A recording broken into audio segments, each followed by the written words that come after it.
In today's documentary on Dark Bonds, we take you deep into a case that shattered a family, divided a community, and left an entire nation searching for answers.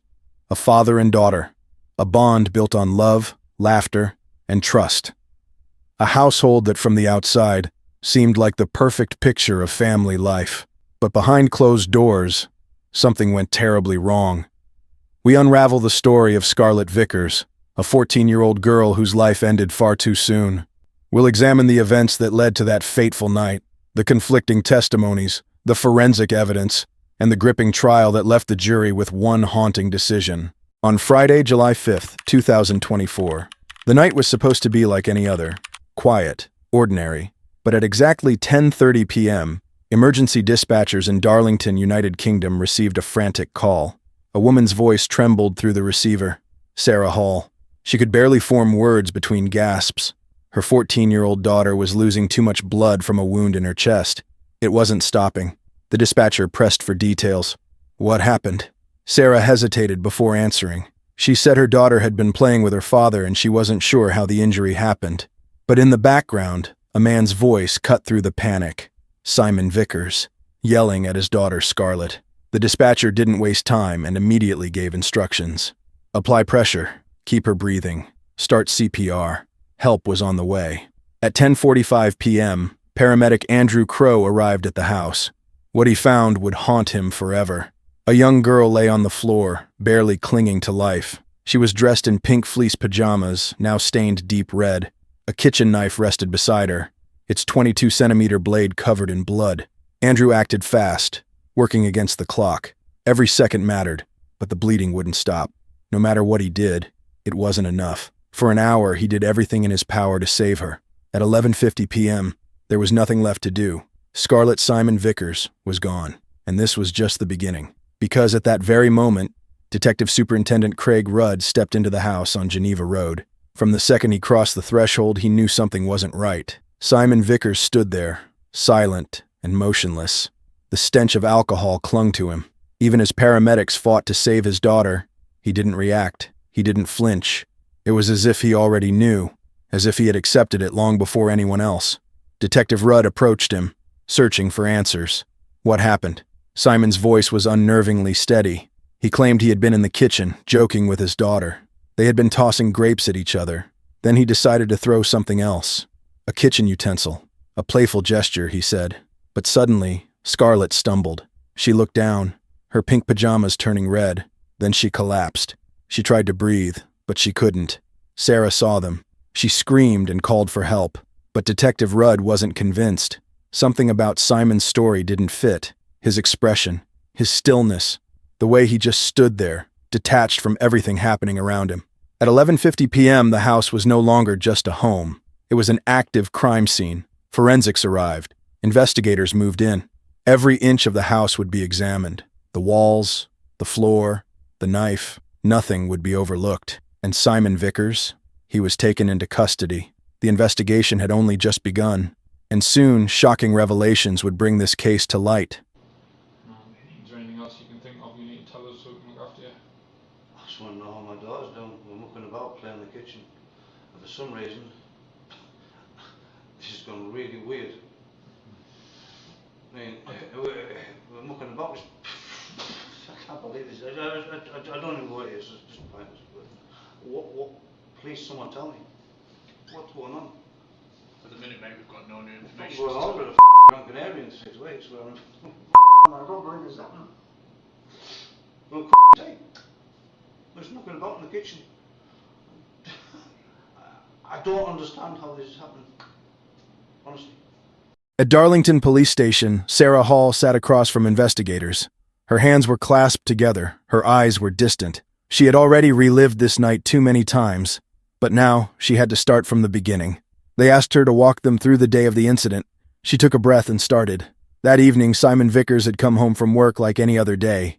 They sat together in the living room, watching a football match on TV. Nothing seemed unusual. At around 8 p.m., the game ended. Simon got up to make himself a cup of tea. Around the same time, their daughter Scarlett came downstairs. She sat with them for a while before saying she was bored and heading back to her room. Simon asked Sarah to start preparing dinner. She went into the kitchen and took out ingredients for spaghetti and garlic bread. She was the one who pulled out the knife, the same knife that would later become the key to everything. By 10 p.m., Scarlett came back downstairs. She wanted to check if dinner was ready. She found her father sitting in the kitchen and started joking with him, tossing grapes his way. He threw some back at her. It was playful, lighthearted. Then, she turned to grab some cheese from the counter. That's when she heard it. A sudden clatter. The sound of kitchen utensils hitting the floor. Then, Scarlett's sharp gasp of pain. Sarah spun around. Her daughter was clutching her chest. Blood was already spreading across her pink pajamas. There was no time to think, no time to process. She called emergency services. Her account matched Simon's almost word for word, except for one crucial difference. She hadn't seen what happened. She had turned her back for only a few seconds. To Detective Craig Rudd, that small detail meant everything. It was enough to push him deeper, enough to make him question what wasn't being said. He decided to shift focus. "Tell me about your relationship with Simon," he asked. Sarah hesitated. She and Simon met in 1997 when she was 17 and he was 22. They had fallen in love quickly. Back then, Simon was trying to build his life, but he had a troubled past. His teenage years had been rough. At 19, he was sentenced to 2 years in prison for stabbing someone in a fight. Their relationship had its ups and downs. But when they decided to start a family, their struggles took on a new form. They tried for years to have a child. Doctors, tests, and endless disappointment. Then in 2008, everything changed. Sarah was finally pregnant, but it was a high-risk pregnancy. Every day was uncertain. In 2009, against all odds, their daughter was born, Scarlett. From the moment she arrived, she was everything to them, the child they had fought for, the dream they thought they'd never have. Simon adored her. Their bond was undeniable. He called her the perfect daughter.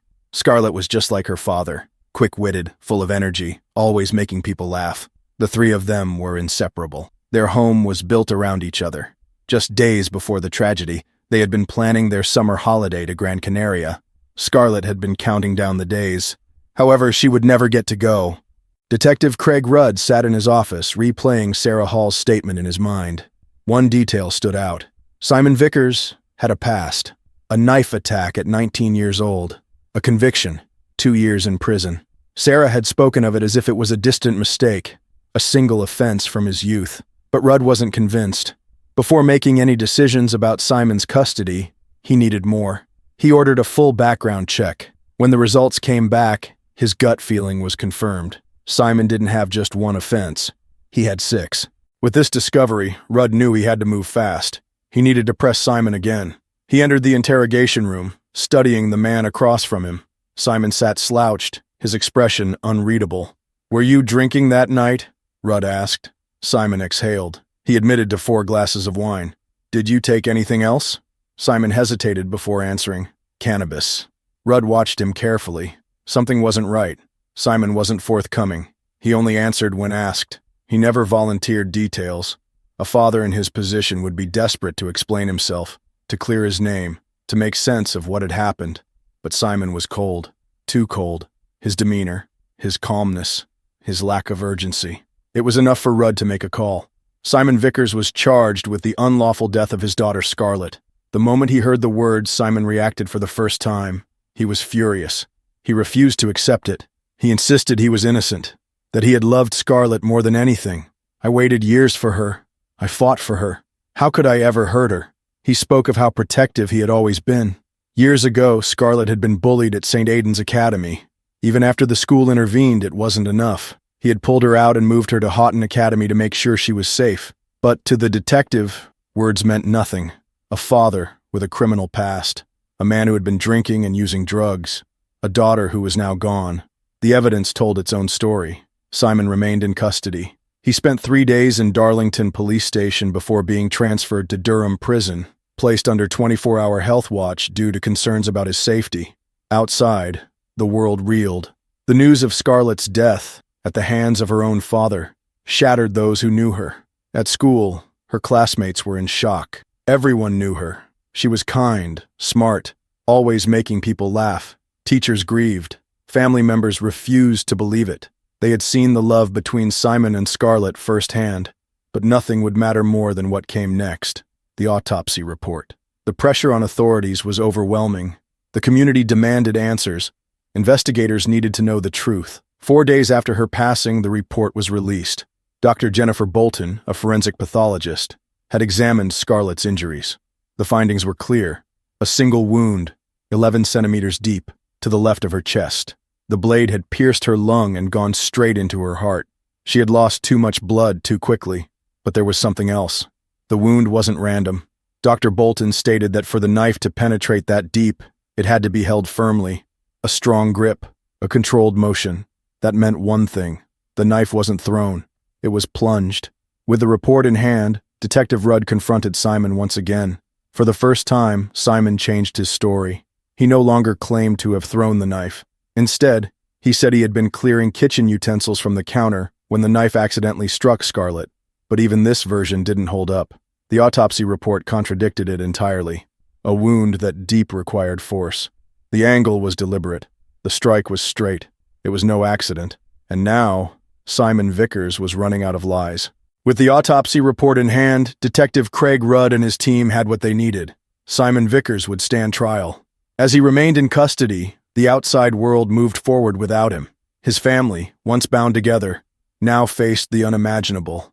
They had to bury Scarlett. Preparations for her funeral began. The grief was overwhelming. Every detail felt impossible. Sarah and Simon made a formal request. They wanted Simon to attend. It was denied. Simon tried again, appealing to another judge. The answer didn't change. He would not be allowed to say goodbye. When the day of the funeral arrived, he wasn't there. Instead, locked away in Durham prison, he watched the farewell of his only child through a phone screen. The pain of that moment was undeniable. But for many, there was a lingering question. How could a father do this? Simon and Scarlett's bond had always seemed unbreakable. Their love was visible to anyone who knew them. A father who had spent years waiting for his child, who had protected her, who had fought for her happiness. It didn't make sense. The community was torn. Some refused to believe Simon was guilty. Others felt something was off, but not with him. Whispers started to spread. Online forums filled with speculation. Was Sarah hiding something? Did she know more than she was saying? While the rumors grew, Scarlett's school spoke out. Houghton Academy released a statement. She was always immaculately turned out, respectful and polite. A very friendly girl with a great sense of humor. She was popular with her friends and will be greatly missed by everyone at school. To honor her memory, her friends and family gathered. They released balloons into the sky.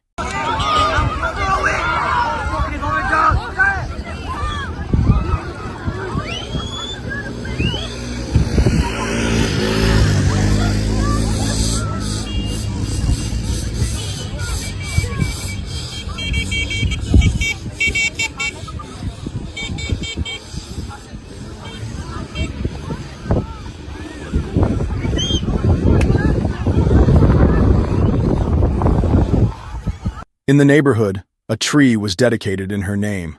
Scarlett's absence was felt everywhere, and as the world mourned, the trial loomed ahead. The truth, whatever it was, would soon come to light. On January 2025, the trial begins. The atmosphere inside Teesside Crown Court was heavy as the trial of Simon Vickers officially began. The courtroom was silent as the prosecution laid out their case. Mark McCone, KC, wasted no time in telling the jury exactly what he believed had happened on the night Scarlett lost her life. The prosecution submits that Mr. Vickers did not and could not have stabbed his daughter through the heart accidentally. McCone presented the words of paramedic Andrew Crow, who was among the first to arrive at the scene. At first, both Simon Vickers and Sarah Hall claimed they had no idea how Scarlett was injured. But as the minutes passed, Sarah's story changed. She said Scarlett and Simon had been play fighting, and Simon himself gave yet another explanation. He admitted to picking up the knife, saying, "We were messing around. We were play fighting, and she lunged towards me. It just went in." The prosecution was firm. This was a lie. Detective Craig Rudd, the lead investigator, spoke to the court with a steady voice, his words echoing the weight of the case. Scarlett Vickers would have celebrated her 15th birthday this year. She had her whole life ahead of her.